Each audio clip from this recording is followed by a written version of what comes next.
topic is church and state, and my major claim is that prayer in public schools has a positive effect on students. And the supporting claims that I'll be discussing is banning prayer in schools harms students, and prayer is a beneficial practice that should be kept in our schools. It all started in 1962. The Supreme Court again declared that prayer in schools was unconstitutional. The first claim that I'm going to be talking about is banning prayer in public schools harms students. For example, divorce rates, teen pregnancies, drug abuse, and violent crimes has risen.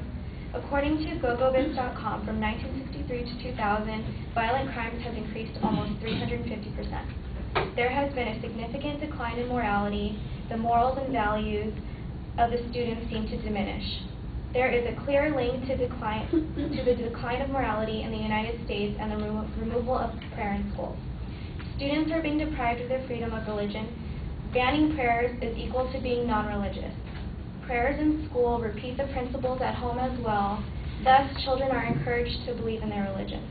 Child abuse and teen suicides have also risen. Now I'm going to be introducing my second and final claim, that prayer is a beneficial practice and should be kept in our schools. Prayer has been around for 200 years. Why change it now? Why change a tradition that has done no harm to our society? Our government has always been based on religious principles. As stated in the issue, Congress prays at the openings of every session. Federal officials take their oath upon a Bible. In God We Trust is stamped on our national currency. 3/4 majority of Americans favor prayer in schools. According to a Gallup poll conducted in July 1999, 70% of Americans agree that students should be allowed to say prayers out loud daily during class time. Since the United States is a democracy and polls clearly indicate that the majority of people living in the United States would prefer having prayers in schools, the government should allow spoken prayers in public schools during school hours. This helps the children realize the essence of ethical values.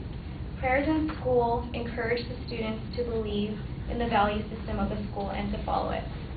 Despite a Supreme Court ruling 32 years ago that classroom prayer and scripture reading are unconstitutional, even if they are voluntary, prayer is increasingly a part of school activities, from early morning moments of silence to lunchtime prayer sessions to pre-football game prayers for both players and fans.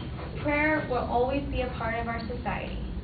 In conclusion, after everything I've discussed, I hope that you can also agree that prayer in public schools has a positive effect on students.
All right, well, the claim is clear and the secondary points are clearly labeled. You signpost as you go through the speech, so structurally things are pretty solid.